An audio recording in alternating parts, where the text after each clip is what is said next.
জয় শিবধাম, জয় গুরুপীরানন্দে জয়। আবার নতুন একটি ভিডিও নিয়ে আপনাদের সামনে চলে এলাম, যেটি হচ্ছে যে শিবধামের টোটাল সমস্ত নিয়মবিধি সম্বন্ধে থাকছে এই ভিডিওটি। অবশ্যই আপনারা সম্পূর্ণ ভিডিওটি দেখবেন, তাহলেই সমস্ত ডিটেলস বুঝতে পারবেন। কারণ এমন অনেক ভক্তরা আছে যারা সমস্ত নিয়মবিধি সম্বন্ধে এখনো অবধি বুঝতে পারছে না, যার জন্যই এই ভিডিওটি করা হচ্ছে। তাছাড়া ধাম থেকে কিন্তু একটি বই আপনাদেরকে দেয়, যে বইটা নিয়মবিধির বই লেখা থাকে। এই যে এরকম বই আপনারা অনেকেই পেয়েছেন, ঠিক আছে? তো সেই বইয়ের মধ্যে তো যখন আপনারা জল তেল পড়াতে যান তখন কিন্তু বলে দেওয়া হয় যে বইয়ের সমস্ত বিধি লেখা আছে। তো সেই উদ্দেশ্যে আমি আবারও নতুন করে ভালো করে ভিডিও করছি। শিবধামের যে নিয়মগুলি রয়েছে সেগুলো আগে আমি পয়েন্ট করে বলবো, তারপরে বিধিগুলো কিভাবে পালন করবে সেগুলোও বলবো। শিবধামের প্রথম যে নিয়মটি সেটি হচ্ছে শিবধামের ছবি প্রতিষ্ঠা করতে হবে। দ্বিতীয় হচ্ছে জল তেলের যে বিধি রয়েছে, তারপর আছে গঙ্গা জলের বিধি, ধূপকাঠি বিধি, তারপরে পড়ানো পানীয় জল বিধি, পড়ানো মধুর যে বিধি রয়েছে, পড়ানো শঙ্খগুলি হলুদকারের বিধি, কবজের বিধি, গৃহবন্ধন, জমিবন্ধন, লক্ষ্মীবন্ধন, অখণ্ডজোত দীপদান বিধি, 16 সোমবারের বিধি, তাছাড়া গায়ত্রী মন্ত্রগুলি, মহামন্ত্র, শিবধাম প্রার্থনা, শিবধাম গুরু প্রণাম মন্ত্র, সমস্ত কিছু নিয়ম এবং কিভাবে ধ্যান জপ করবেন, মন্ত্র জপ করবেন, সেই সমস্ত বিধি এই বইটির মধ্যে দেওয়া রয়েছে। এবারে বলা যাক আর কিছু বিধি রয়েছে যেগুলো গুরুদেবের আদেশ অনুযায়ী, সেগুলোকেও আমি বলে দিচ্ছি। যেমন হচ্ছে আপনাদের পাইলস বা ফিস্টুলার যে বিষয়টি রয়েছে, অশ্বের যে ব্যাপার, সেটার জন্য কলা পরানোর বিধি দেওয়া হয়, মধু কলা, সেটা গুরুদেব আদেশ করলে তবেই করতে পারবেন। তাছাড়া হচ্ছে বেলপাতার নিয়মের বিধি। তো এই সমস্ত বিধি রয়েছে শিবধামের নিয়ম বিধির মধ্যে। এইবারে প্রথম থেকে শুরু করব, ভালো করে শুনবেন। এই ভিডিওটি ভীষণই বড় হতে চলেছে, আপনাদের সুবিধার জন্য এই ভিডিওটি করছি। সমস্ত বিধি একসাথে আমি আপনাদেরকে বলবো। তাহলে আমি শুরু করছি। তাহলে নিয়ম বিধির যে ভিডিওটি আমি শুরু করছি। কি কি নিয়ম বিধি সেটা তো আমি আগে বললাম, এবারে শুরু করা যাক। প্রথম নিয়ম বিধি যেটি আমাদের করতে হবে সেটি হচ্ছে শিবধামের ছবি প্রতিষ্ঠা করতে হবে বাড়িতে। সোম অথবা শুক্রবার দেখে শিবধামের ছবি প্রতিষ্ঠা করতে হবে। 3 রকম বা 5 রকম ফল নিতে হবে, মিষ্টি নিতে হবে, মহাদেবকে যা যা ফুল দিতে হয়, আকন্দ, নীলকণ্ঠ, বেলপাতা যদি পারেন তো খুবই ভালো বেলপাতা দিলে, এবং পীর বাবা যেহেতু রয়েছে ছবিতে, 3টি গোলাপ ফুল, আতর, গোলাপ জল, এই সমস্ত সামগ্রীগুলো নেবেন। আতর গোলাপ জল মিশিয়ে ছবিটা ভালো করে মুছে নেবেন, যদি স্প্রে থাকে সেভাবেও করতে পারেন। তারপরে আপনারা ফুল, মিষ্টি, ফল এগুলো সমস্ত কিছু বাবার সামনে দেবেন এবং একটি লাল বা হলুদ শালু কাপড়ের মধ্যে যত্ন সহকারে শিবধামের ছবিটিকে আপনারা রেখে দেবেন। 3টি ধূপকাঠি মোমবাতি জেলে শিবধাম প্রার্থনা, গায়ত্রী মন্ত্র, মহামন্ত্র, গুরু প্রণাম মন্ত্র এগুলি জপ করে মনের কথা বলে ছবিটিকে প্রতিষ্ঠা করবে। সেই দিন খাবার দাবার কি কি খাবেন যদি আপনারা চান তো 16 সোমবারে যে নিয়মটি রয়েছে, লুচি, রুটি, সুজি, পরোটা, দানা শস্য বাদ দিয়ে যে খাবারগুলি, সেই নিয়মেও করতে পারেন। তাছাড়া যদি কেউ একান্ত এরকম খাবার না খেতে পারে, ভাত ডালের ব্যাপার থাকে যে ভাত খেতেই হবে, তাহলে শিবধামের ছবি প্রতিষ্ঠার ক্ষেত্রে তারা ভাত ডাল খেয়েও নিরামিষ আহার করেও কিন্তু বিধিটি করতে পারবে। আর দানা শস্য বাদ দিয়েও যদি খেতে পারে তাও খুব ভালো। তো এই দুটি নিয়মের মধ্যে যে কোনো একটি নিয়ম আপনারা পালন করতে পারবেন। হয়ে গেল এটা আপনাদের। এবার হচ্ছে ধূপকাঠির বিধিটি। প্রত্যেক দিন সন্ধ্যে 6টা থেকে 7টার মধ্যে 3টি ধূপকাঠি মোমবাতি জ্বালতে হবে। যদি সেই টাইম মেনটেন না করতে পারেন, অনেক সময় অনেকে কাজের ক্ষেত্রে বাইরে থাকে, রাত্রে ফেরে, তো বাড়িতে যে টাইমে ফিরবেন সেই টাইমে ফিরে ধোয়া জামা কাপড় পরে 3টি ধূপকাঠি মোমবাতি জ্বালবেন, মনের কথা বলে মন্ত্রগুলি জপ করে, প্রার্থনা, গুরু প্রণাম মন্ত্র, গায়ত্রী মন্ত্র, মহামন্ত্র, এবং মোমবাতিটি যেন নিভে না যায়, ভেঙে না যায়, এবং মাটিতে যেন পড়ে না যায়। ধূপকাঠির ক্ষেত্রেও সেম, ভেঙে যেন না যায়, নিভে যেন না যায়, পড়ে যেন না যায়। যদি কোনো কারণে পড়ে যায় সেই ধূপকাঠিটি আর দেবেন না, তার বদলে অন্য যে পড়ানো ধূপকাঠি সেটি আবার দেবেন, কিন্তু সেটা আর কাজ হবে না দিলে, ঠিক আছে? তো এইভাবে ধূপকাঠির বিধিটি আপনারা করবেন। এবার হচ্ছে গঙ্গা জল বিধি। সন্ধ্যে 6টা থেকে 7টার মধ্যে পুরো বাড়িতে ছিটিয়ে দেবেন এই মন্ত্রগুলি জপ করতে করতে। আর যদি ওই সময় না বাড়িতে থাকেন তাহলে যেটা আমি বললাম বাড়ি ফিরেও এই বিধিগুলো, সমস্ত বিধি বাড়ি ফিরে করতে পারবে। এসে মাত্র আপনারা সঙ্গে সঙ্গে বিধিগুলো শুরু করে দেবেন। এবার হচ্ছে পানীয় জল বিধি, অর্থাৎ মন্ত্রপুত পানীয় জল বিধি বলতে বোঝানো হচ্ছে যে জলটি আমাদের খেতে বলা হয়েছে সেই জলটি আমরা সকালবেলা উঠে খালি পেটে খেয়ে নেব। বাসি মুখেও খাওয়া যেতে পারে কিংবা ব্রাশ করেও খাওয়া যেতে পারে, কিন্তু খালি পেট, মানে কোনো খাবার দাবার খাবো না। সেই জলটি খাবার আগে কোনো খাবার গ্রহণ করা যাবে না, খালি পেটে জলটি খেতে হবে। জলটি যেন মাটিতে না পড়ে যায়, পায়ের মধ্যেও যেন না পড়ে, সেই বুঝে খাবেন। এবং টানা আপনাদেরকে 9 দিন খেতে হবে। 9 দিনের মধ্যে যদি কোনো কারণে গ্যাপ পড়ে যায় তাহলে কিন্তু সেই জলটি গঙ্গায় ভাসিয়ে দিতে হবে, কারণ তাতে কোনো কাজ হবে না যদি 9 দিনের মাঝখানে কোনো গ্যাপ পড়ে যায়, ঠিক আছে? আর হচ্ছে আপনারা এই যে 9 দিনের যে জলটি খাচ্ছেন সেটা 9 দিনেরই কাজ করছে, কিন্তু একসাথে যদি একজনের জন্য 3টি জল পরিয়ে নিয়ে যাওয়া হয়, যেটা 27 দিনের বিধি বলা হয়েছে জল খাবার বিধিটি, তো যদি মনে করা হয় 3টি বোতল একসাথে পরিয়ে নিয়ে গিয়ে 27 দিন নিয়ম করব, তাতে কিন্তু 27 দিনের কাজ হবে না, 9 দিনেরই কাজ হবে। তাই এই জলটি 9 দিন করে পড়াতে হবে।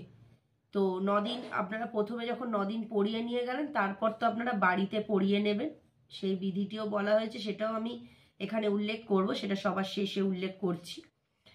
এইভাবেই আপনারা জলটা কিন্তু খাবেন। গ্যাপ গেলেই কিন্তু জলের নিয়মটা নষ্ট হয়ে যাবে, আবার প্রথম থেকে শুরু করতে হবে, সেই জলটি গঙ্গায় ভাসিয়ে দিতে হবে। তো এইভাবে হচ্ছে আমাদের খাবার জলের বিধি। পড়ানো সর্ষের তেল কর্পূরের বিধি।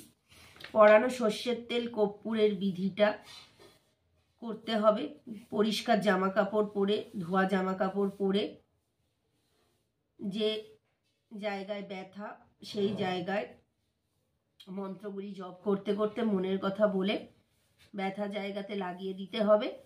একবারও লাগাতে পারেন, 2-3 বারও লাগাতে পারেন, যতবারই তেলটি লাগাবেন ব্যথা জায়গায় ধোয়া জামা কাপড় পরিষ্কার শুদ্ধ অবস্থায় বিধিটি পালন করবেন। তেলটি যেন মাটিতে না পড়ে যায়। যদি কোনো কারণে তেলটি মাটিতে পড়ে যায় তাহলে 3 দিন অবধি কাজ করবে না। আর যদি বোতল থেকে পুরো উল্টে পড়ে যায় তাহলে সেই তেলটি কোনো কাজ করবে না। যদি ছিটে ফোটা পরে ইউজ করার সময় তাহলে 3 দিন অবধি তেলটা কাজ করে না, তারপর থেকে আবার সেম নিয়মে কাজ করবে। কিন্তু পুরো যেন উল্টে না পড়ে যায় খেয়াল রাখবেন। মাটিতে যদি বোতল সমেত উল্টে পড়ে যায় তাহলে সেই তেল আর ব্যবহার করা যাবে না। এবার আপনাদের 5 নাম্বার বিধি, পড়ানো মধুর যে বিধিটি। এই মধুর বিধিটি হচ্ছে যেটা পাইলস বা ফিস্চুলার ক্ষেত্রে, সেটা আপনাদেরকে আমি একসাথে বলবো কলার বিধির সময়, যেটা আদেশ অনুযায়ী করতে হয়, যেটা আপনাদের আমি আগেও বললাম। পড়ানো শঙ্খগুলি হলুদ কারের বিধি।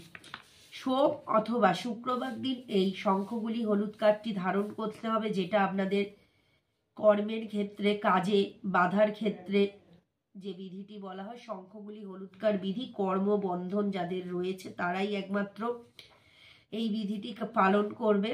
যারা পড়াশোনা করছে বা ছোট বাচ্চাদেরকে শঙ্খগুলি হলুদ কাঠ পরাবেন না। যাদের কর্মে বাধা রয়েছে শুধু তারাই একমাত্র ইউজ করবে। যারা কাজ করছে বা কোনো জবের চেষ্টা করছে তারা এটা ব্যবহার করতে পারবে। সোম অথবা শুক্রবার দেখে এই বিধিটি করতে হবে।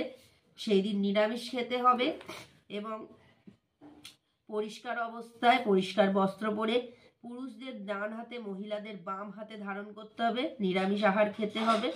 কোনো প্রকার পেঁয়াজ রসুন ছোঁয়া খাবার খাওয়া যাবে না যাদের কর্মবন্ধন তাদের ক্ষেত্রে, যেটা আপনাদের বললাম।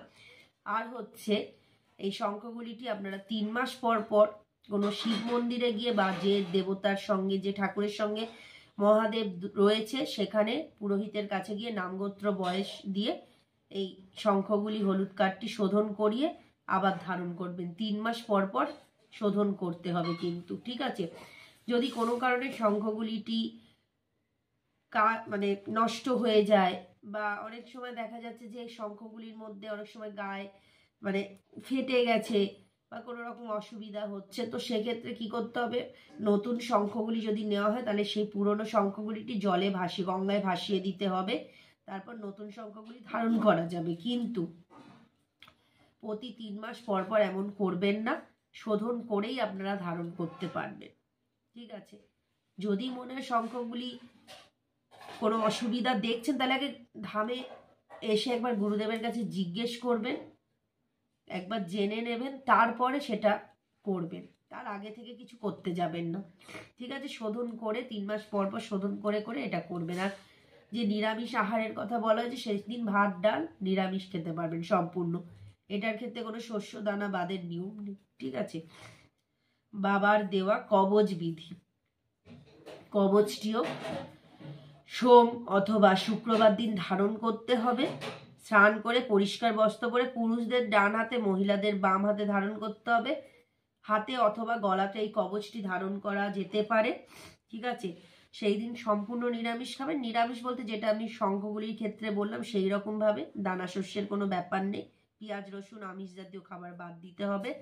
এবং 3 মাস পর পর কবচটি শোধন করাতে হবে।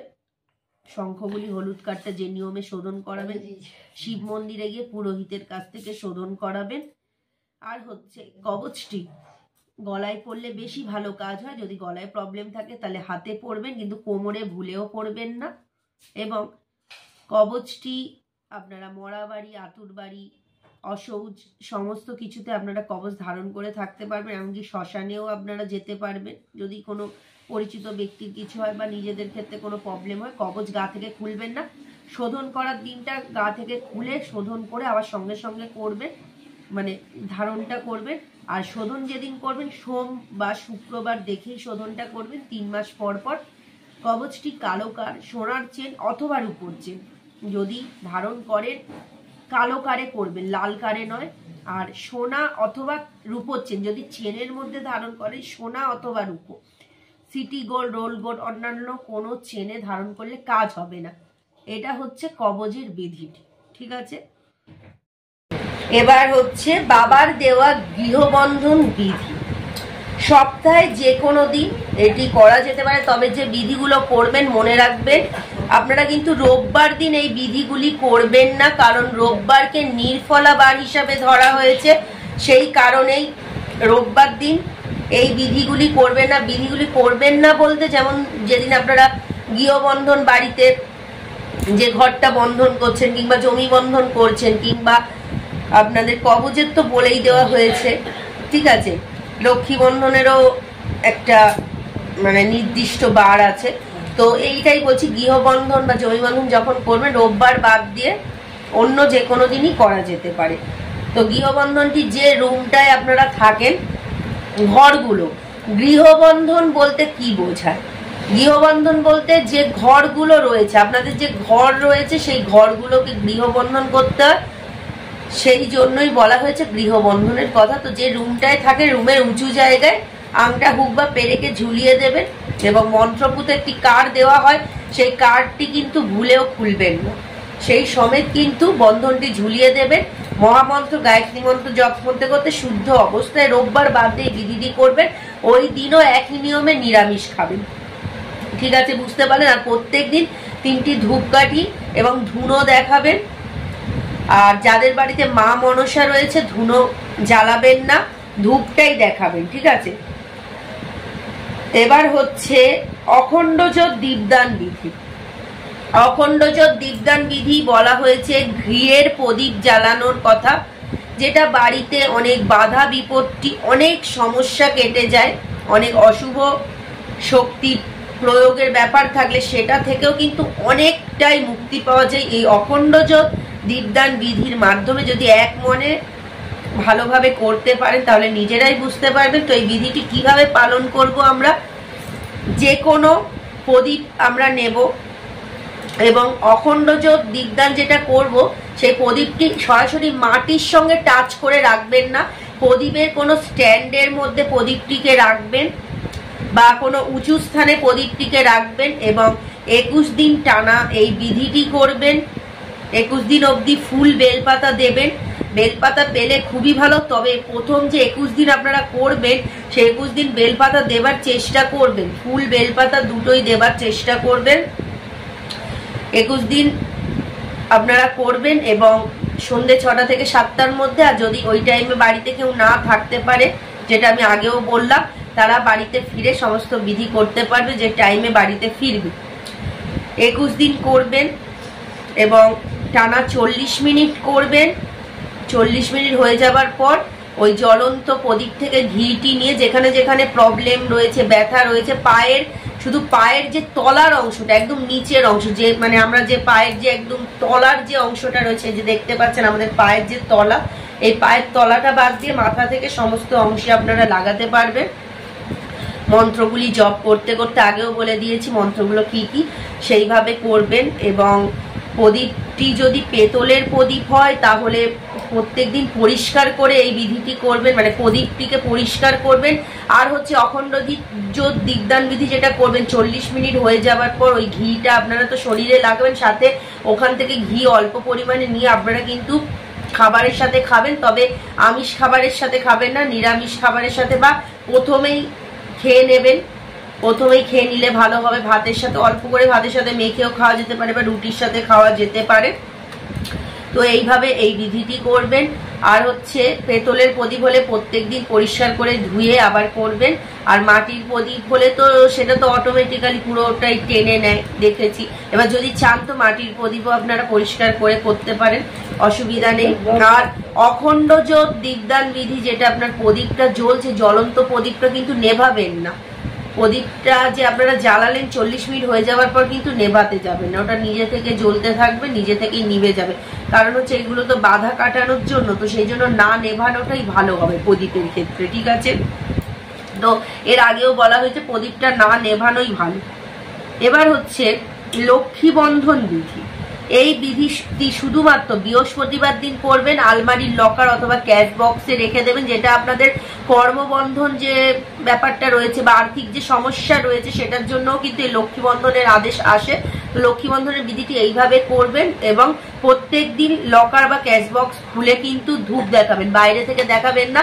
ক্যাশ বক্স বা লকারটা খুলবেন, খুলে প্রত্যেকদিন সেখানে ধূপটা দেখাবেন। মহামন্ত্র যা যা মন্ত্রগুলো জপ করতে বলা আছে সেই বিধি অনুযায়ী, এবং বৃহস্পতিবার ছাড়া অন্য কোনো বার কিন্তু করবেন না, ঠিক আছে। এই বন্ধনের যে বিধিটি রয়েছে সেটি কিন্তু বাস্তুটা বন্ধন করার কথা বলা হয়েছে। অনেকে বুঝতে পারে না, যে বলে জমি বন্ধন বলতে বুঝলাম না বা আমার কোনো খোলা জমি নেই, এরকমও অনেকে বলে। অনেকের খোলা জমিতেও করতে বলা হয়, অনেকের কিন্তু বলা হয় যে যে বাড়িটা যে জমির উপর তৈরি হচ্ছে বাস্তুটা বন্ধন করতে বলা হয়।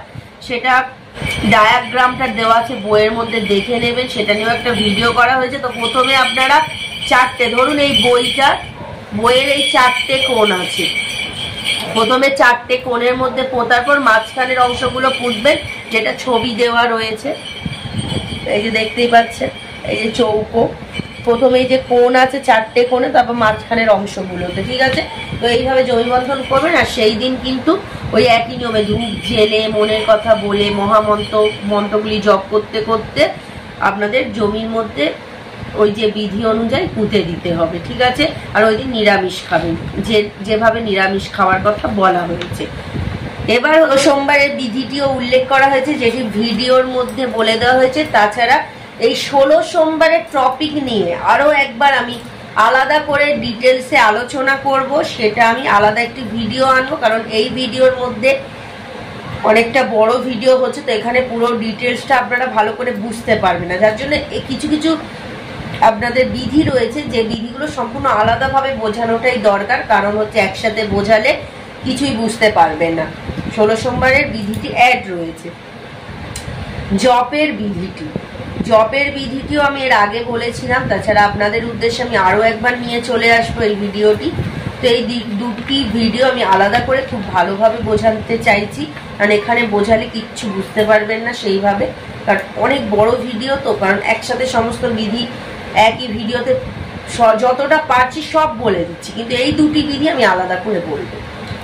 যাই হোক, তো আসন শুদ্ধিকরণ যে মন্ত্রগুলি রয়েছে, আসন শুদ্ধিকরণ, শিবধাম গায়ত্রী মন্ত্র, মহামন্ত্র, শিবধাম গুরু প্রণাম মন্ত্র, শিবধাম প্রার্থনা, এই মন্ত্রগুলো আপনাদের সামনে আমি উচ্চারণ করে উল্লেখ করে বলবো।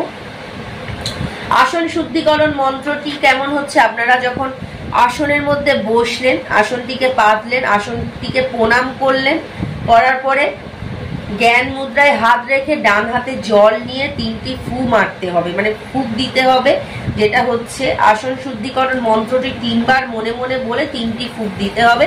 দেওয়ার পরে সেই জলটি আসনের নিচে রেখে সেখান থেকে নিয়ে মাথায় ঠেকিয়ে আপনাদেরকে এই বিধিটি করতে হবে। এটা আমি আলাদা দেখিয়ে দেবো, গুরুদেবও কিন্তু একটি ভিডিওতে দেখিয়ে দিয়েছিল, যদি কেউ দেখে থাকেন তো ভালো, আর না বুঝতে পারলে আমি আরেকবার এই ভিডিওটি নিয়ে আসবো। আসন শুদ্ধিকরণ মন্ত্রটি শুনে নিন। ওম শাক্রায় ওম ইন্দ্রায় গুরু পীরানন্দম নমো। শিবধাম গায়ত্রী মন্ত্র ওম তৎপুরুষায় বিদ্মহে গুরু পীরানন্দম ধীমহি তন্ন শিব রুদ্রায় প্রচোদয়াৎ। শিবধাম প্রার্থনা। হে শিবধাম প্রভু, হে মহাদেব মহারাজ, হে আদি গুরু দেবাদিদেব, হে কলিযুগের রাজা, আমাদের উপর কৃপা করুন, আমাদের উপর দয়া করুন, আমাদের প্রার্থনা শুনুন। হে শিবধাম সরকার, আমাদের প্রার্থনা শুনুন। হে শিবধাম প্রভু, হে মহাদেব মহারাজ, আজীবন পর্যন্ত আপনার চরণের সাথে, আপনার ধামের সাথে, আপনার দরবারের সাথে আমরা জুড়ে থাকবো, আমরা আসতে থাকবো, কিন্তু আমাদের প্রার্থনা শুনুন, আমাদের প্রার্থনা শুনুন, আমাদের প্রার্থনা শুনুন। ওম নমঃ শিবায় শক্তি রূপে গুরু পীরানন্দম নমঃ। ওম নমঃ শিবায় শক্তি রূপে গুরু পীরানন্দম নমঃ। ওম নমঃ শিবায় শক্তি রূপে গুরু পীরানন্দম নমঃ। এই মন্ত্রটি কিন্তু মহামন্ত্রের ক্ষেত্রেও আলাদাভাবে করতে হবে, তাছাড়া শিবধাম প্রার্থনার সঙ্গে কিন্তু এই মন্ত্রটি পুরোপুরি অ্যাড রয়েছে। এবার বলবো শিবধামের গুরু প্রণাম মন্ত্র, যেটি এই বইটির মধ্যে কিন্তু নেই। শিবধামের গুরু প্রণাম মন্ত্রটি হচ্ছে ওং ওং ওং সর্বমুক্তি দায়িনী তারা দুর্গা মাতস্য শিব রুদ্রা শক্তি অভেদরূপ বরপুত্র অপার কৃপা ঘন কুল নাথস্যনাথ ভগবান শ্রী শ্রী গুরু পীরানন্দম নমো নমো। ওং দেবাদিদেব মহাদেবস্য সাক্ষাৎ অবতারম চিরমুক্ত মহাযোগী অতি ঘোর মৃত্যু বিনাশক ভগবান শ্রী শ্রী গুরু পীরানন্দম নমো নমো। ওং মহাত্রিকাল সিদ্ধিপ্রাপ্ত সাধক কুল চূড়ামণি সর্বে বিরাজমান পরম গুরু ভগবান শ্রী শ্রী গুরু পীরানন্দম নমো নমো। এটি হচ্ছে আমাদের গুরু প্রণাম মন্ত্র। এই 3টি ভাগে ভাগ করেছে, অর্থাৎ হচ্ছে 3টে পার্ট, মোটেও না, পুরো মন্ত্রটাই কিন্তু একই। যে আমি 3 ভাবে যে বললাম যে গুরু পীরানন্দম নমো নমো, এটা কিন্তু 3টে মন্ত্র না। এটা আপনাদের মনে হবে হয়তো 3টি ভাগ, কিন্তু না, একটাই মন্ত্র, একসাথেই বলা হয়েছে। 3 বার গুরু পীরানন্দম নমো ওমটা 3 বার উচ্চারণ করা হয়েছে, ঠিক আছে। তাছাড়া আমি আরো 2টি বিধি আপনাদেরকে বলবো, এখানেই বলে দিচ্ছি, কারণ এটা আর আলাদা করার দরকার নেই, এটা নিয়ে আলাদা ভিডিও রয়েছে। কিন্তু 16 সোমবার আর মহামন্ত্র, এই মানে যেটা আপনাদের আসন শুদ্ধিকরণ বা মন্ত্রগুলি বা প্রার্থনা, যেটা আপনাদের ধ্যান জপের বিষয়, সেটা নিয়ে আমি আরো একবার করে দিতে চাইছি, কারণ অনেকেই এটা নিয়ে কনফিউশন রয়েছে, অনেকেই বলেছে আমাকে, তো সেই জন্য আমি সেটা আলাদা টপিক নিয়ে আসবো। তো এবার যেটা বলবো, যেটা হচ্ছে গুরুদেবের আদেশ অনুযায়ী, যেটা আমি বললাম মধু এবং কলার যে বিধিটি রয়েছে, মধু কলার বিধিটি কিভাবে করবেন সেটা গুরুদেবের আদেশ অনুযায়ী করবেন। এবং ফিস্চুলা বা পাইলস অর্থাৎ অশ্ব যাদের রয়েছে, রক্ত পড়ে, তাদেরকে এই বিধিটি করতে হবে, যেটা গুরুদেবের আদেশ অনুযায়ী করতে হবে। সেই বিধিটি আপনারা করবেন কিভাবে, মধু কলা আপনাদের ধামে এসে পরিয়ে নিয়ে যেতে হবে। সেটা গুরুদেব আদেশ যদি করে তাহলেই, কিন্তু নালে কিন্তু হবে না। গুরুদেব আদেশ করলে তবেই আপনারা মধু এবং কলা পরিয়ে নিয়ে যাবেন। এবার মধু আর কলা কিন্তু একসাথেই পরিয়ে নিয়ে যাবেন। 9টি কলা নেবেন, এক দামে কিনবেন, কোনো দামাদামি করবেন না, এবং 9টি কলা একসাথে কেটে দিতে বলবেন। ওই 4টে 5টা 3টে ভাগ করে করলে হবে না, পুরো 9টি কলা গুনে গুনে গুনে গুনে একসাথে থাকবে, সেটাকে পুরোটা কেটে দিতে হবে। 9টি কলা একসাথে নেবেন, এক দামে নেবেন, কোনো দামাদামি করবেন না।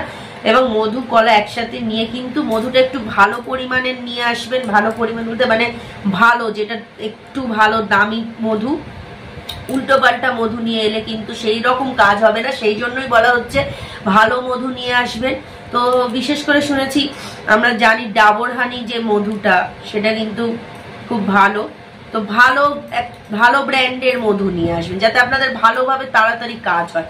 যা তা মধু নিয়ে এলে কিন্তু হবে না, আমি বারবার বলে দিচ্ছি, ঠিক আছে? তো সেরকম মধু নিয়ে আসবেন এবং আপনারা গুরুদেবের কাছ থেকে পড়িয়ে নিয়ে যাবার পরে, যেদিন পড়িয়ে নিয়ে গেলেন সোমবার দেখে যদি পড়িয়ে নিয়ে যান তো খুবই ভালো। সোমবার দেখে পড়িয়ে নিয়ে গেলে ভালো হয়। সোমবার দেখে যখন পড়িয়ে নিয়ে গেলেন, এবার আপনারা মঙ্গলবার দিন থেকে শুরু করবেন। সকালে খাবেন একটা কলা, বিকেলে একটা কলা, আর রাত্রে একটি কলা। বিকেলে বলতে যদি সন্ধ্যে 6টা থেকে 7টার সময় পারেন তো ভালো, নাহলে বাড়ি ফিরেও করবেন, কিন্তু রাত্রিবেলা। আর সাথে করে যদি কেউ ধরুন কাজ করে কোনো জায়গা, তাহলে দুপুরের কলাটা সাথে করে নিয়ে যাবেন। সেই নিয়ম অনুযায়ী কিন্তু আপনাদের খেতে হবে, গ্যাপ দিলে কিন্তু হবে না, ঠিক আছে? তো 3টি কলা যখন আপনাদের একদিনে 3টি কলা খেতে হবে, এই করে 3 দিনে 9টি কলা শেষ করতে হবে।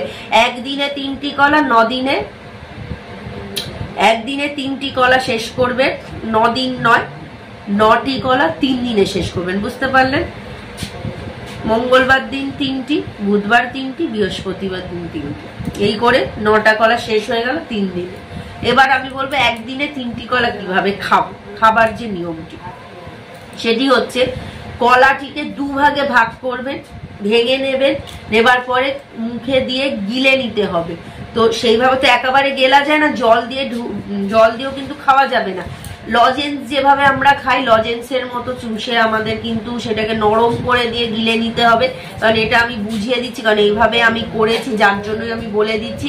অনেকে নাও বুঝতে পারে, তাই ভালোভাবে বোঝানোর জন্যই কিন্তু বলে দিলাম যে লজেন্সের মতো করে আমাদেরকে নরম করে নিয়ে, তখন দাঁত দিয়ে চিবাবেন না, কিন্তু দাঁত দিয়ে ভাঙতে যাবেন না, যা করবেন জিভ দিয়ে নরম করে কিন্তু গিলে নিতে হবে, ঠিক আছে? এইভাবে একটি কলাকে 2টো ভাগ করে 2বারে গিলে নিতে হবে। 2বারে বলতে ওই যে একবার প্রথমে গিলে নিলেন, তারপর সেকেন্ড বার গিলে নিলেন, ঠিক আছে? 2বারে গিলে নিলেন, প্রথমে একবার একটা টুকরো, দ্বিতীয়বার একটা টুকরো, 2 ভাগ যেহেতু আমরা করছি 2বারেই গিলতে হবে। এইভাবে আমরা একই নিয়ম করে যাব 3 দিনে, 9টি কলাকে শেষ করে দিলাম। এবার 9 দিন পর আবার এলাম, সোমবার দেখেই এলে ভালো হয়। তারপর পড়িয়ে নিয়ে একই নিয়মে আমরা করতে থাকবো, 3বার পড়িয়ে নিয়ে যাব। প্রথমে তো একবার পড়িয়ে নিয়ে গেলাম, আবার 9 দিন পরে সে আবার একবার, আবার 9 দিন পরে সে আবার, এইভাবে 3বার 9টি কলা আমরা কিন্তু পড়িয়ে নিয়ে যাব। আর 3 দিনের মধ্যে 9টি কলা শেষ করবো, একদিনে 3টি কলা। বুঝতে পারলেন? ভালো করে শুনলে বুঝতে পারবেন। তো এইভাবে আমরা করব। আর যে মধুটি রয়েছে এফেক্টিভ জায়গাতে আমাদের লাগাতে হবে, যেখানে সমস্যা রয়েছে সেখানে সিদ্ধা প্রার্থনা মহামন্ত্র জপ করতে করতে কিন্তু লাগাতে হবে, কিন্তু শুদ্ধ অবস্থায় করতে হবে। সকালে একবার করবেন স্নান করার পরে, আর রাত্রেবেলা শুদ্ধ মানে ধোয়া জামা কাপড় পরে, জামা কাপড় চেঞ্জ করে ভালো পরিষ্কার জামা কাপড় পরে ঘুমাতে যাবার আগে আমাদেরকে মধুর এই নিয়মটি 2বার করতে হবে, ঠিক আছে? সমস্যার জায়গাতেই কিন্তু লাগাতে হবে, যেখানে খুব প্রবলেম হচ্ছে, বুঝতেই পারছেন? যার যেখানে প্রবলেম রয়েছে, এটা ফিস্টুলা বা রক্ত পড়ার যে বিষয়টা, সেটা প্রত্যেকেই বুঝতে পারছে কিভাবে কি করতে হবে। তো সেইভাবেই কিন্তু করতে হবে। এটা হয়ে গেল আদেশ অনুযায়ী মধুকলার বিধিটি। এবার হচ্ছে আমাদের যেটি হচ্ছে আমাদের বেলপাতার বিধিটি। বেলপাতার বিধিটিও গুরুদেবের আদেশ অনুযায়ী করতে হবে। গুরুদেবের আদেশ অনুযায়ী কিভাবে আমরা বিধিটি পালন করব, গুরুদেব যখন আমাদের আদেশ দিল, এবার আমরা বিধিটি কিভাবে পালন করব। কারণ অনেকে আমাকে বলেছে যে পড়েও বুঝতে পারছি না বা ভিডিও দেখেও বুঝতে পারছি না, তাই জন্য আমি এখানে ভালো করে বলে দেব। ভিডিওতে তো বুঝিয়ে দিয়েছিলাম, তাও অনেকে বুঝছে না, তাই আবার আমি বলে দিচ্ছি। এটা ভালো করে শুনবেন। গুরুদেবও কিন্তু বলে দিয়েছে খুব সুন্দর করে, সেগুলো বারবার দেখলেই বুঝতে পারবেন কিভাবে আপনারা বেলপাতার বিধি করবেন। তো আপনারা বেলপাতার বিধি যেটি করবেন, 9টি বেলপাতা নিতে হবে, 21 দিন নিয়ম করতে হবে। 21 দিন হয়ে যাবার পরে শেষ করে দিলে চলবে না, পরপর টানা কন্টিনিউয়াসলি করে যেতে হবে। যে ব্যক্তি অসুস্থ রয়েছে তার উদ্দেশ্যে আপনারা যখন পুজো করছেন সকালবেলা, বাবার মাথায় জল ঢালছেন, বাবার মাথায় জল ঢালার পরে 3 ঘন্টা পর সেই জলটি কিন্তু যে অসুস্থ ব্যক্তি তাকে খাইয়ে দিতে হবে, ঠিক আছে? তো সেটা কিভাবে হবে সেটাও আমি বলে দিচ্ছি, ভালোভাবে শুনবেন। বইয়ের মধ্যে লেখা আছে, বই বলতে যাদেরকে এই বিধিটি দেওয়া হয় তাদেরকে কিন্তু নিয়মটা কিন্তু বলে দেওয়া হয়, নিয়মের ছবিও আছে, ভালো করে দেখলে বুঝতে পারবেন। তো বাবার মাথায় যখন জল ঢাললাম, জলটিকে আমরা আলাদা পাত্রের মধ্যে রেখে দেব, আলাদা করে 3 ঘন্টা রেখে দেব ঠাকুরের সামনে একটি আলাদা পরিষ্কার পাত্রে। বাবার মাথায় জল দেবার পরে সেই জলটি ঢেলে একটি আলাদা পরিষ্কার পাত্রে বাবারই সামনে আমরা 3 ঘন্টা রেখে দেব। তারপরে আমরা কিন্তু 9টি বেলপাতা নেব, 9টি নিখুঁত বেলপাতা নেব। একটি বেলপাতার 3টি পাতা থাকবে, একটার মধ্যে দেখবেন 3টি থাকে, 1, 2, 3টে এরকম সাইড থেকে 2টো পাতা বেরিয়ে থাকে, ওটাই কিন্তু টোটাল 3টে পাতা ধরে একটা পাতা হচ্ছে, বুঝতে পারলেন? সেই পাতা আমরা 9টি নেব। 9টি পাতা নেবার পরে, নিখুঁত বেলপাতা নেবার পরে আমরা অ্যান্টি ক্লকওয়াইজ কিন্তু রোগীর, অসুস্থ যে ব্যক্তি, মাথা থেকে প্রথমে আমাদেরকে মাথায় ঘোরাতে হবে, প্রথমে মাথা থেকে পা অবধি নয়, প্রথমে মাথাতে ঘোরাতে হবে, 9 বার ঘোরাতে হবে ঘড়ির বিপরীতমুখী। অ্যান্টি ক্লকওয়াইজ বলতে ঘড়ির কাঁটাটা যেদিকে ঘুরছে তার উল্টো দিক করে আমাদের দেখে নিতে হবে ঘড়ির কাঁটা কিভাবে কোন দিকে ঘুরছে, সেই তার উল্টো ওয়াইজ আমরা ঘোরাবো। যদি কাঁটাটা এদিকে ঘোরে তাহলে আমরা বেলপাতা এই দিকে ঘোরাবো, উল্টো করব। প্রথমে মাথাতে আমরা ঘুরিয়ে নিলাম, দেখে নেবেন এইভাবে আমি ঘোরাচ্ছি বলে এভাবে না, আগে দেখবেন ঘড়ির কাঁটার বিপরীতমুখী ঘোরাতে হবে। এইভাবে 9 বার আমরা অসুস্থ ব্যক্তির মাথায় ঘুরিয়ে নেবার পর মহামন্ত্র শিবধাম প্রার্থনা করতে করতে মনের কথা বলে আমরা কিন্তু ঘোরাবো। তারপর 9 বার ঘোরানোর পর সেই বেলপাতাটা আমরা বাবার মাথায় দিয়ে দেব, শিবলিঙ্গের ওপরে আমরা কিন্তু দিয়ে দেব। দিয়ে দেবার পরে 3টি ধূপকাঠি এবং মোমবাতি আমরা জ্বালবো, জেলে মনের কথা বলে বাবার কাছে যেটা আপনারা চাইছেন সেই ব্যক্তির উদ্দেশ্যে সেটা বলে ধূপ আর মোমবাতি সেইভাবে জ্বালিয়ে রেখে দেবেন। আর হচ্ছে 3 ঘন্টা পর সেই পরিষ্কার যে পাত্রে জলটি রেখেছিলেন সেই জলটা কিন্তু অসুস্থ ব্যক্তিকে খাইয়ে দেবেন। এইভাবে করলেন সকালের বেলা। এবার সন্ধে বেলা যখন আপনারা সন্ধে দিতে যাচ্ছেন, সন্ধে 6টা থেকে 7টার মধ্যে যদি বাড়িতে থাকে তো ভালো, আর না হলে বাড়িতে ফিরেই কিন্তু ওই বিধিটি করতে হবে।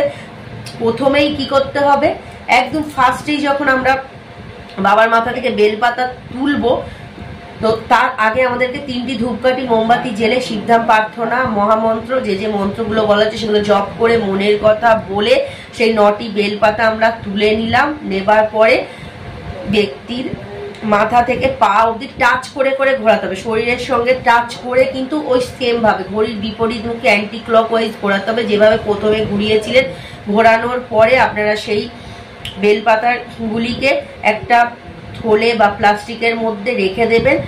যেদিন রেখে দিচ্ছেন সেদিন কিন্তু রোজ রোজ ফেলবেন না, একসাথে 21 দিন অবধি এই বিধিটি করবেন। 21 দিন অবধি বিধিটি করে যে পাতাগুলি 21 দিন অবধি জমাচ্ছেন, 21 দিন হয়ে যাওয়ার পর 22 দিনের মাথায় প্লাস্টিকটা, যে প্লাস্টিকে পাতাগুলো জমিয়ে রেখেছিলেন সেই প্লাস্টিকটা বা থলেটা নিয়ে গিয়ে কোনো বট বা অশ্বত্থ গাছের নিচে রেখে আসবেন। যদি শ্মশান থাকে, শ্মশানের কোনো বট গাছ অশ্বত্থ গাছ থাকে তো খুবই ভালো, যদি না থাকে এমনি অশ্বত্থ বা বট গাছ যেখানে রয়েছে সেখানে রেখে আসবেন, পেছন ঘুরে তাকাবেন না।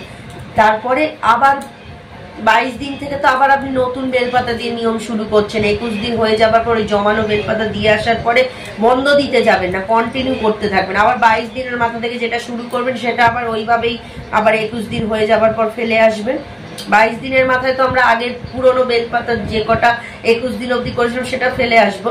তারপর 22 দিনের মাথা থেকে আবার যে শুরু করবো প্রথম থেকে সেটা আবার ওই একই নিয়মেই করবো। এইভাবে একই প্রসেসে কিন্তু চলতে থাকবে এই বিধিটি। এটা গুরুদেবের আদেশ অনুযায়ী করতে হবে, নিজের ইচ্ছা মতো করলে হবে না। তাহলে আপনারা বুঝতে পারলেন এই বিধিটা করতে হবে। আর হচ্ছে আরেকটা যে বিধি আপনাদেরকে আমি বলবো, যেটা হচ্ছে বাড়িতে বসে জল তেলের যে বিধিটি আপনাদের বললাম, যেটা আপনারা ধাম থেকে এসে তো একবার পড়িয়ে নিয়ে যাবেন যখন অ্যাপয়েন্টমেন্ট পাবেন, সেকেন্ড বার থেকে বাড়িতে কিন্তু জল তেলের বিধিটি পড়াতে হবে। সেটা শিবধামের ছবি যাদের প্রতিষ্ঠা রয়েছে তারাই করবে, তাছাড়া যাদের নেই তারা ছবিটা তাড়াতাড়ি প্রতিষ্ঠা করে নিয়ে এই বিধিগুলো করতে পারবেন। ঠিক আছে, এগুলো আদেশ ছাড়াই করা যায়। আপনারা জল তেল ধূপকাঠি মোমবাতি, যে 9 দিনের জলটা যে পরিয়ে নিয়ে গেলেন, আবার সেকেন্ড বার যেটা আমি বললাম ভাগ ভাগ করে পরিয়ে 27 দিনের নিয়ম করতে হবে, সেটা বাড়িতে করবেন। সেকেন্ড বার থেকে যে জলটা পড়াবেন 9 দিনের নিয়ম অনুযায়ী সেটা বাড়িতে করবেন। সোম বা শুক্রবার দেখে করবেন। নিরামিষ খাবার খাবেন, যেরকম কবচ গৃহবন্ধনের ক্ষেত্রে যেরকম ভাবে নর্মাল নিরামিষ খাচ্ছেন সেই রকম নিরামিষ খাবার খেয়ে। আর যদি কারণ মন চায় যে না আমি দানা শস্য বাদ দিয়ে 16 সোমবারের মতো লুচি রুটি সুজি পরোটা খাবো, সেইভাবেও করতে পারেন, তাতে কোনো সমস্যা নেই। মেন হচ্ছে নিরামিষ খেতে হবে। নিরামিষ খেয়ে সোম শুক্রবার দিন করতে হবে, সন্ধ্যে 6টা থেকে 7টাতেই করতে হবে। এই যে পড়ানোর বিধিটা কিন্তু বাড়ি ফিরে এসে রাখলে হবে না, কারণ সন্ধ্যে 6টা থেকে 7টার মধ্যে যে ব্রহ্ম মুহূর্ত চলে, সেই মুহূর্তে জল তেল ধূপকাঠি মোমবাতি যখন পড়াবেন সব থেকে ভালো কাজ হবে। অন্য টাইমে পড়ালে কিন্তু হবে না। পড়ানোর ক্ষেত্রে যেটা আমি আপনাদেরকে বললাম, তাহলে বোতলের মুখটা খুলে দেবেন, তারপর আপনারা ধূপকাঠি মোমবাতির প্যাকেটটা খুলে দেবেন, যা যা পড়াতে চাইছেন বাবার সামনে রেখে দেবেন, নিরামিষ খেয়ে করবেন, শুদ্ধ অবস্থায় করবেন। আর সেই সময় অখণ্ড দীপদান বিধিটা যারা যারা করছেন প্রদীপটাও জ্বালিয়ে দেবেন, 3টে ধূপকাঠি মোমবাতি জ্বালিয়ে প্রার্থনা মন্ত্রগুলি জপ করে মনের কথা বলে বলবেন, হে শিবধাম প্রভু, যেটা বলা হয়েছে যে আপনারা যে বাবার কাছে যে নিজের মনের কথা জানাচ্ছেন, বাবার চরণে নিজের আরজিটা যে আপনারা যেটা করছেন সেগুলো সমস্ত কিছু বলবেন। কারণ সেটাও কিন্তু একটা ভিডিওতে বলা হয়েছিল যে বাবাকে এইভাবে আপনারা প্রার্থনা করে দেবতা দুধগন্ধের আহ্বান করছেন, মন্ত্রগুলি জপ করে আহ্বান করছেন, শিবধাম প্রভু আমার আরজি শুনুন, আমার কথা শুনুন, আমার মনের ইচ্ছা পূরণ করুন, যে উদ্দেশ্যের জন্য পড়াচ্ছি সেই উদ্দেশ্য বাবা তুমি আমাদেরকে কৃপা করো, সেই উদ্দেশ্য যেন আমরা সফল হতে পারি। আপনারা যখন অ্যাপয়েন্টমেন্ট পাচ্ছেন তখন কিন্তু আপনারা জল তেলটা কিন্তু পরিয়ে নিয়ে যাচ্ছেন, তারপর সেকেন্ড বার আপনারা কিভাবে পড়াবেন সেটা কিন্তু বাড়িতেই করতে হবে। শিবধামের ছবি অবশ্যই প্রতিষ্ঠিত থাকতে হবে, তবেই কিন্তু জল তেল ধূপকাঠি বাড়িতে পড়াতে পারবেন। সন্ধ্যে 6টা থেকে 7টার মধ্যে এই বিধিটি করতে হবে। আর এই যে বিধিটি করবেন এটি কিন্তু সন্ধ্যে 6টা থেকে 7টার মধ্যেই পড়াতে হবে। সোম শুক্রবার দেখে এই বিধিটি কিন্তু করতে হবে, নিরামিষ খাবার খেয়েই করতে হবে। যদি কেউ মনে করে সে 16 সোমবারের মতো লুচি রুটি সুজি পরোটা খেয়ে বিধিটি করবে, তাও করতে পারে, বা ভাত ডাল নর্মাল যে নিরামিষকে সেটাও করতে পারে, যে কোনো একটা করতেই পারে, কোনো অসুবিধা নেই। আর এই বিধিটি করতে গেলে সন্ধ্যে 6টা থেকে 7টার মধ্যেই কিন্তু এই জল তেল পড়ানোর বিধিটা সন্ধ্যে 6টা থেকে 7টার মধ্যেই করতে হবে। অন্য টাইমে এসে করলে কিন্তু সেই রকম কাজ হবে না। সেই জন্যই বলা হচ্ছে ব্রহ্ম মুহূর্ত, সন্ধ্যে 6টা থেকে যে 7টার টাইমটা সেটা কিন্তু ব্রহ্ম মুহূর্ত হিসেবে ধরা হয়েছে, ব্রহ্ম মুহূর্ত হিসেবে কিন্তু ধরা হয়েছে। সেই সময় আপনারা সমস্ত দেবতা দুধগণকে আহ্বান জানিয়ে মনের কথা বলে মহামন্ত্র, গায়ত্রী মন্ত্র, শিবধাম প্রার্থনা, গুরু প্রণাম মন্ত্র, এগুলো সমস্ত মন্ত্র জপ করে বাবার কাছে নিজের আরজি জানিয়ে কি উদ্দেশ্যে জল তেল ধূপকাঠি কি কি পড়াচ্ছেন সেগুলো মনে মনে বলে বাবার কাছে জানিয়ে প্রার্থনা করে এটা কিন্তু করতে হবে। 40 মিনিট অবধি রেখে দিতে হবে। 40 মিনিট হয়ে যাবার পরে আপনারা জল তেল ধূপকাঠি এগুলো সমস্ত কিছু তুলে নেবেন, নিয়ে আপনারা তার পরের দিন থেকে শুরু করবেন। ঠিক আছে, যেরকম আমরা ধাম থেকে পড়িয়ে নিয়ে বাড়িতে চলে যাই, তার পরের দিন থেকে সমস্ত নিয়ম শুরু করি, সেইভাবেই কিন্তু আমাদের করতে হবে। সোম শুক্র দেখে এই বিধিটি করতে হবে। ঠিক আছে, এইভাবে কিন্তু করতে হবে। মহামন্ত্র গায়ত্রী মন্ত্র এগুলো জপ করেই কিন্তু আমাদেরকে করতে হবে। আর এক মনে বিশ্বাস রেখে, ভক্তি রেখে, ধৈর্য রেখে করতে হবে। আর এই বিধিটি করার সময় 3টি ধূপকাঠি মোমবাতি অবশ্যই জ্বালতে হবে। এবং যারা যারা অখণ্ড দীপদান বিধি করছেন অবশ্যই সেই সময়টাতে করবেন। আর একটা বিষয় আপনাদের বলবো, যেটা বলা হয়েছে যে নির্ফলা বার হিসাবে রোববারকে ধরা হয়, সেই সময় বন্ধনগুলোর বিষয় তো আমি বললাম যে বন্ধনগুলো বাড়িতে করবে, সেগুলো ওই দিনটা বাদ দিয়ে অন্য যে কোনো দিন করবেন। বা জল তেল পড়ানোর যে বিধিটা সেটা সোম শুক্র দেখে করলে বেশি ভালো হবে, সব থেকে ভালো হবে। সোম শুক্র দেখেই জল তেল পড়ানোর বিধি করবেন, সন্ধ্যে 6টা থেকে 7টার মধ্যে করবেন। তবে আমি এটা বলছি না যে রোববার দিন ধূপকাঠি মোমবাতি এগুলো আপনারা যে সন্ধ্যের টাইমে যে জ্বালাচ্ছেন, যেরকম নিত্যদিন আপনারা শিবধামের নিয়ম অনুযায়ী যে ধূপ তেল নিয়ম যেগুলো করছেন, নিয়মগুলো কিন্তু করবেন, কিন্তু ওই দিন কোনো পড়ানোর বিধি বা কোনো বন্ধন বাড়িতে যে আমরা গৃহবন্ধন, জমি বন্ধন, এগুলো আমরা সেই দিনটা করব না, কারণ সেই দিন করলে সেরকম ভাবে কোনো কাজ হবে না, নির্ফলাবার হিসাবে ধরাবে। কিন্তু আমাদের একবার জল তেল এগুলো পরিয়ে নেবার পর আমরা বিধিগুলো করতে পারবো, নিয়মগুলো করতে পারবো। যেমন আমরা ধূপ দেখানো, অখণ্ড দীপদান, এগুলো সমস্ত কিছু করতে পারবো। তাহলে বুঝতে পারলেন, আমরা নিয়ম চালিয়ে যাব, কিন্তু পড়ানো বিধি বা বন্ধনের যে বিধি সেটা কিন্তু ওই দিনটায় আমরা করব না। এটা আপনারা বুঝলেন? না বুঝতে পারলে কমেন্ট করবেন। আর হচ্ছে, যারা এখনো অব্দি ধামে আসতে পারেনি, অবশ্যই ছবি ফেলার যে বিধিটি রয়েছে সেটা করবেন। আর ধামে আসার পর গুরুদেব কিন্তু যাদেরকে বলে দেয় যে ছবি জমা দিয়ে দিতে, ছবির নিয়মটা অনেকে আমাকে জিজ্ঞেস করে, সেটা হচ্ছে যে আপনারা পোস্ট কার্ড সাইজের আপনারা ছবি নেবেন, ঠিক আছে, যেটা আপনাদেরকে বড় সাইজের যে ছবিটা সেটা বলা হচ্ছে। তো কোনো পাসপোর্ট সাইজের ছবি না, পোস্ট কার্ড সাইজের ছবি নিতে হবে। ছবির পেছনে যার ছবি জমা দিচ্ছেন তার নাম, গোত্র, বয়স, মনের ইচ্ছাটা লিখবেন। মনের ইচ্ছাটা অন্য কেউ যেন না দেখে, কাউকে দেখাবেন না, যেটা আপনার মনে আছে মনে মনে লিখবেন, এবং লাল অথবা নীল কালি দিয়ে লিখবেন। লিখে যা পারবেন, যা মন চায়, দক্ষিণা দিয়ে খামে ভরে জমা দিয়ে দেবেন। এটা হচ্ছে ছবি ফেলার বিধিটি। আর যারা লেখাপড়া জানে না বা লিখতে পড়তে জানে না, তারা যদি অন্য কাউকে দিয়ে নাম, গোত্র, বয়স, মনের কথা যে নিয়ম বিধি বলা হয়েছে সেইভাবে যদি করে, তাহলে অবশ্যই লিখিয়ে নেবার পরে ছবিটি নিজের মাথায় 3 বার অবশ্যই ঘোরাবে। নিজের মাথাতে 3 বার কিন্তু ঘোরাতে হবে। আপনি অন্য কাউকে দিয়ে লেখালে, এটা তারাই করতে পারে যারা একদমই লেখাপড়া জানে না, তাদের জন্য। কিন্তু যারা লেখাপড়া জানে তারা সব জেনে বুঝে যদি অন্য কাউকে দিয়ে লেখায়, তাহলে কিন্তু কাজ হবে না। যারা একদম কিছু জানে না তারা অন্য কাউকে দিয়ে লেখালে নিজের মাথায় ঘুরিয়ে তারপর ওই একই নিয়মে ছবিটি জমা দিয়ে যাবেন। এই হচ্ছে নিয়মবিধি। ধামের যত নিয়ম রয়েছে সমস্ত নিয়মের ডিটেলসে আমি আলোচনা করলাম। শুধু 16 সোমবার এবং আপনাদের যে ধ্যান জপের যে নিয়মটি সেটি আমি আলাদা একটি ভিডিওতে বলবো, কারণ এখানে এই দুটি ভিডিও যদি বলি, মানে দুটি বিধি বলি, ভালো করে বুঝতে পারবেন না, যার কারণে আমি 16 সোমবারের বিধিটি সম্পূর্ণ আলাদাভাবে আবারও বলবো। আর যেটা হচ্ছে ধ্যান জপের যে বিধিটি, ধ্যান জপ তো করতেই হবে, ধ্যান জপের বিধিটি আলাদাভাবে বলবো। তাও আপনাদেরকে ছোট্ট করে বলে রাখছি, ধ্যান জপটা আমাদের পদ্মাসনে করতে হবে, আসন বন্ধন করে করতে হবে, এবং ধ্যান জপের সময় মন স্থির রেখে করতে হবে। আর নিজের যে আসনটি রয়েছে সেই আসনটি অন্য কেউ যেন ব্যবহার না করে, সেই জন্যই বলছি যে এটা নিয়ে আলাদা একটি টপিক আনবো, যেটা সমস্ত ডিটেলস থাকবে। ধ্যান জপের আর আসন বন্ধনের যে বিধিগুলো সেটা আলাদা থাকবে, আর 16 সোমবারটা আলাদা থাকবে। ওখানে অনেক পয়েন্ট রয়েছে যেগুলো একসাথে বললে ভালো করে বুঝতে পারবে না। তাই আমার উদ্দেশ্য হচ্ছে আপনাদেরকে ভালো করে ডিটেলসে বোঝানো। সেই জন্য আমি যেগুলো মনে করেছি সম্পূর্ণ সমস্ত নিয়মই বুঝিয়ে দিয়েছি, শুধু এই দুটি নিয়ম ছাড়া। ঠিক আছে, তো এখানেই শেষ করছি। জয় শিবধাম, জয় গুরু পীরানন্দের জয়। সবাই সুস্থ থাকুন, ভালো থাকুন। নেক্সট ভিডিও আসা অব্দি সবাই অপেক্ষা করুন। সম্পূর্ণ প্রথম থেকে শেষ অব্দি সময় করে পুরো ভিডিওটা কিন্তু অবশ্যই দেখবেন, তবেই সব নিয়ম সম্বন্ধে জানতে পারবেন। জয় শিবধাম, জয় গুরু পীরানন্দের জয়।